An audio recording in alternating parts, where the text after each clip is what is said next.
Salut et bienvenue dans Pour faire bref, le nouveau format du podcast Môme. C'est parti. Elle devient quoi alors?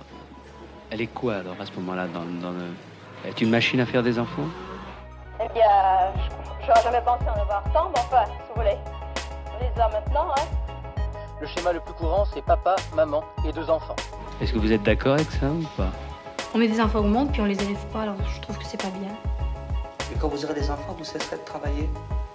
Ça, je sais pas. Pourquoi vous poussez un soupir?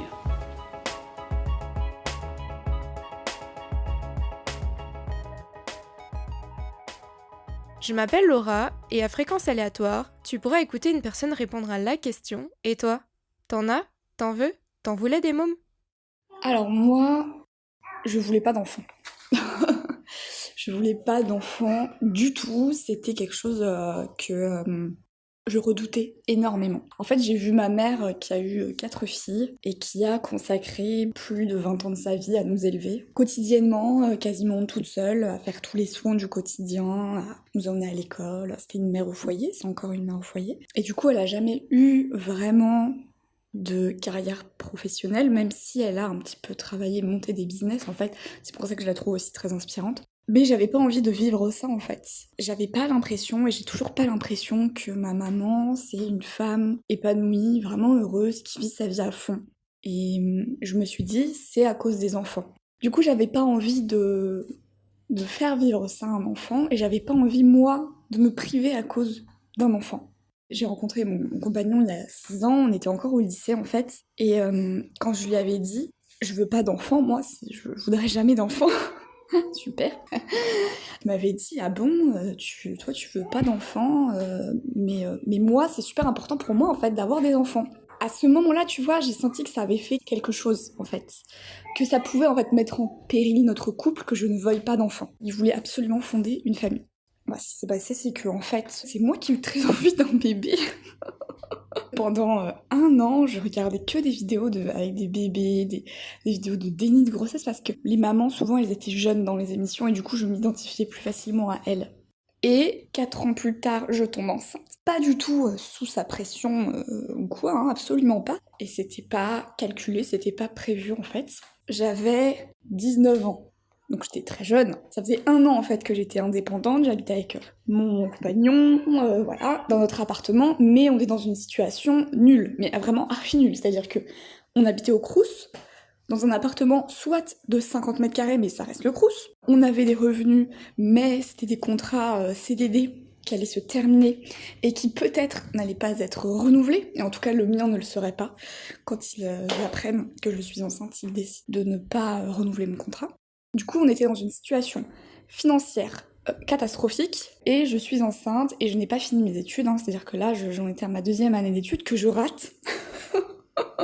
Et en fait, là, ce sentiment-là, il est unique, mais je culpabilise d'être heureuse. Donc je cache que je suis contente. Je fais genre, je vais réfléchir, oulala, c'est dur, alors que je sais que je veux garder ce bébé, en fait. Je le veux plus que tout, je veux mon enfant plus que tout. Du coup, quand je m'apprête à en parler à mon compagnon, je me dis qu'il va être quand même heureux. En effet, ça le rend heureux, mais dans un premier temps. Au début, je me souviens, il pleure, je l'annonce sur le quai de la gare, parce qu'après, je dois partir. C'est dans un film. Il me dit qu'on va fonder une famille, machin. 2 jours après, je rentre, et il me dit voilà, je veux que tu avortes. Je me sens pas prêt à être père. Douche froide. En fait, au début, je suis dans un mode, ouais, on peut en discuter, on peut décider à 2. Mais en fait, je me rends vite compte que, en fait, c'est mon corps. Je vais pas le laisser décider pour mon corps. Et je me rends aussi compte que si je fais une IVG, je le quitte. Je peux pas faire une IVG sous sa pression et rester amoureuse de lui, c'est pas possible. Et surtout, je n'ai pas envie de faire une IVG, j'ai l'impression que ça va me traumatiser. Je sais pas pourquoi, mais ça me fait peur. Et surtout, j'ai très envie de ce bébé en fait. Je veux mon enfant, c'est déjà mon bébé, je dis mon bébé. Du coup, s'ensuit de longs mois très compliqués où lui, je lui dis, hein, tu n'es pas obligé de rester. Tu seras toujours son géniteur, mais je te force pas à être son papa. Donc tu peux t'en aller. Mais il reste. Et donc on passe comme ça 4 mois, mais vraiment très tendus, parce que on n'arrête pas de se disputer. Moi j'ai fait beaucoup de crises d'angoisse, enfin un super début de grossesse comme tout le monde en rêve.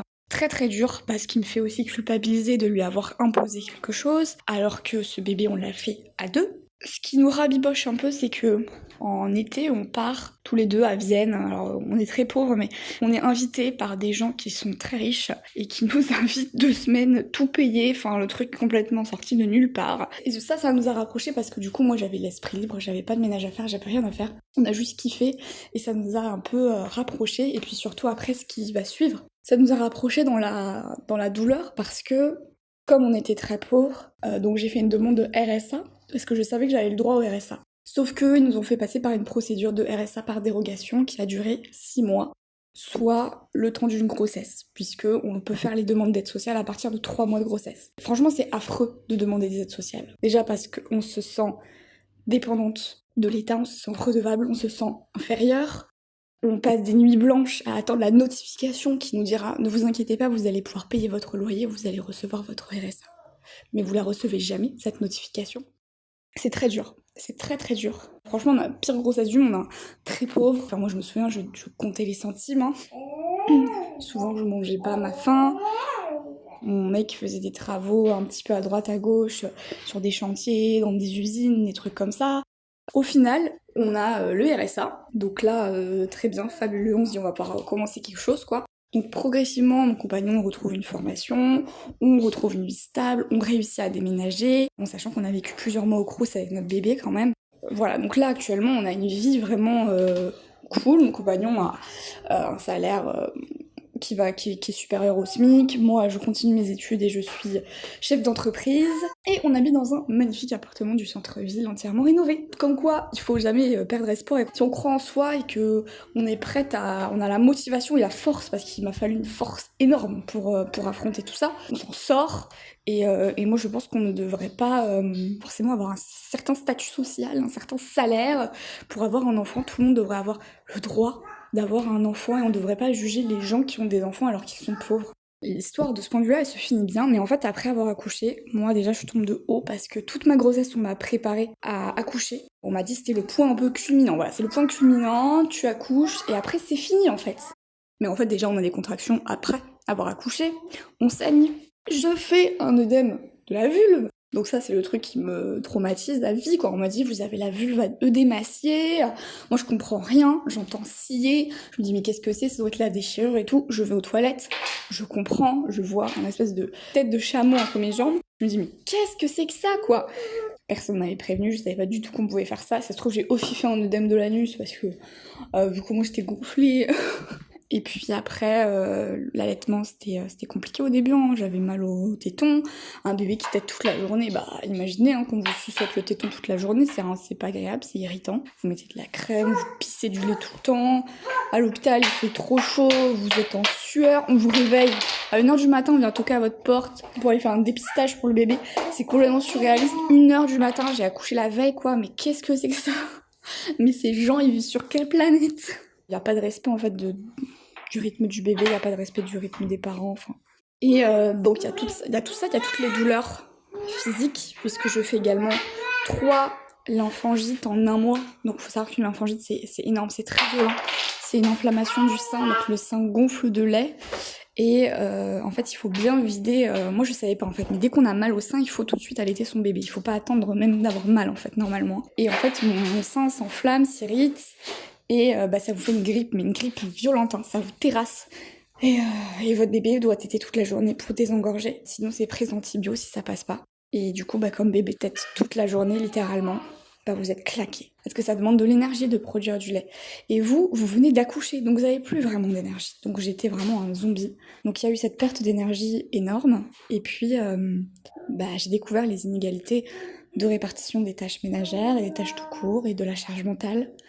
Je me suis rendu compte que je portais énormément et que là j'étais fatiguée. Du coup c'était à mon compagnon de porter tout ça. Sauf qu'il n'a pas été un relais. Et mais ça m'a écrasée. Et je me sentais au bout, mais vraiment au bout du rouleau. J'aurais dû être la plus heureuse du monde et j'étais très heureuse d'avoir un enfant. Et je suis encore heureuse.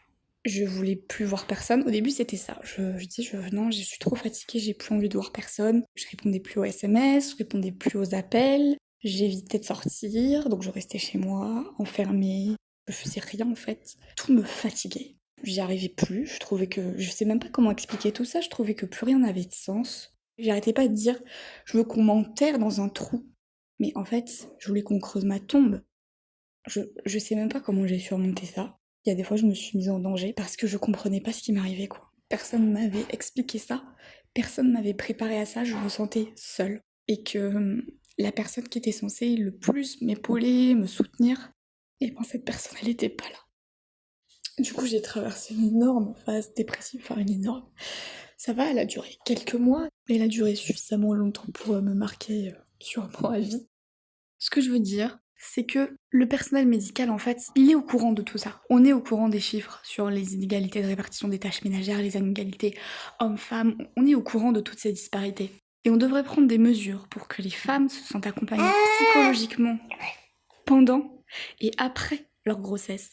Moi, je trouve ça désolant que, après avoir accouché, en fait, ma sage-femme est venue à domicile pour vérifier physiquement comment j'allais, vaguement psychologiquement. Le rendez-vous d'1 mois et demi après, pour vérifier la cicatrisation notamment. Et surtout vérifier, est-ce que vous avez eu des rapports et vous prescrire une contraception, parce que ce serait con que vous tombiez encore enceinte quand même. Et puis, voilà, c'est terminé. C'est fini. Après, vous n'avez plus de rendez-vous pour vous en tant que femme, en tant que maman, en tant que jeune maman. On vous abandonne, on vous laisse à vous-même.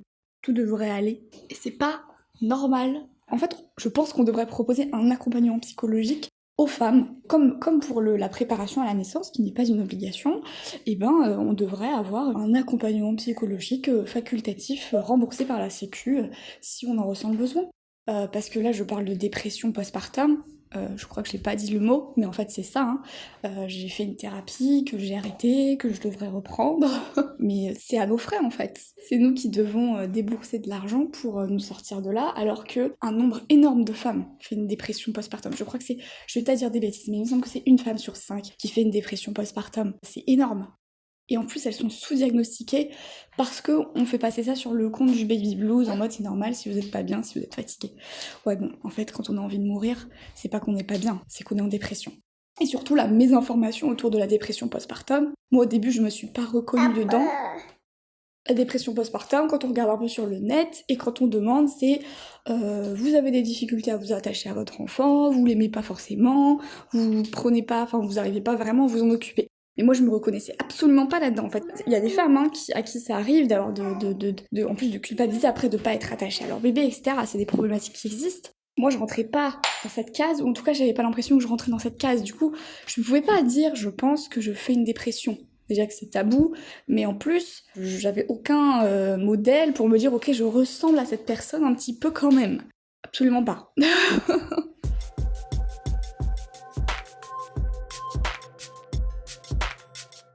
Alors je m'appelle Macha, sur les réseaux je m'appelle Macha s'explique. Du coup actuellement j'ai presque 22 ans, je vis à Nîmes, je suis blogueuse sexo sur les réseaux, je fais de l'éducation sexuelle féministe et je suis aussi étudiante en lettres modernes et industrie culturelle à côté.